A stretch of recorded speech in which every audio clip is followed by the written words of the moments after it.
বাইরে ভাই গ্যারেজ আয় সব গাড়ির টাল, একটা গাড়িও বাইরেছে না মনে ভাই। ভাই গাড়ি কি বাইরেছে?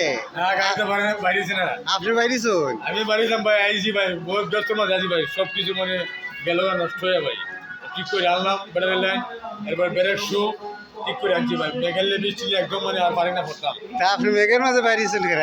বাড়িছি কিরকম ফেটেলে বাড়িছি ভাই, এটা তোর বুঝতো না ভাই, এটা কথা ঠিক আছে বুঝছেন না ভাই, পেটে বুঝবো না ভাই। তখন তো আপনিও নিজে বিচ্ছন, গাড়িরও বিজয় লয়েছেন। কি করবেন তাহলে, মানে পেটেলে পারবো না দিলে মানে আমার তো খাই দিব ভাই। আমার কইতেছেন কি তা 200-250 টাকা জরিমানা লাগাইছেন গাড়ি? 200 লাগছে ভাই, 200-250 টাকা মানে জরিমানা লাগছে ভাই। আচ্ছা আচ্ছা।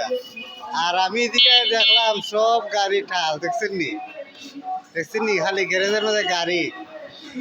আমি আইছিলাম গাড়ি বাইর করুন, এখন এত গাড়ি গ্যারেজে দিকে আমার তোর মনে চাইতেছে না গাড়ি বাইর করতাম। ভাই কিতা হোক লাইন নিয়ে হর্ষ করে গেলে খুব ভালো হইব ভাই, গেলে ভালো হইব, গেলে খুব ভালো হইব। তো নিন ভাই, আপনি যখন কইছো আমি বাড়ি যাবো গেলে আল্লাহ নাম লইয়া আল্লাহ রহমতে বাড়ি ভাই, হ্যাঁ। আল্লাহ দিলে কম বেটা আপনি পাইবেন ভাই। হইলো তো ঠিক আছে। আর বৃষ্টি ভিজলে বৃষ্টি ভিজা উপরওয়ালা বালা করবো না, সকলে উপরওয়ালার ইচ্ছা। আচ্ছা গরিবের সন্তান জীবনে ফেটে ভাত দিতে বলা খাওয়াই দেবো, বুঝো নাই? আচ্ছা আচ্ছা।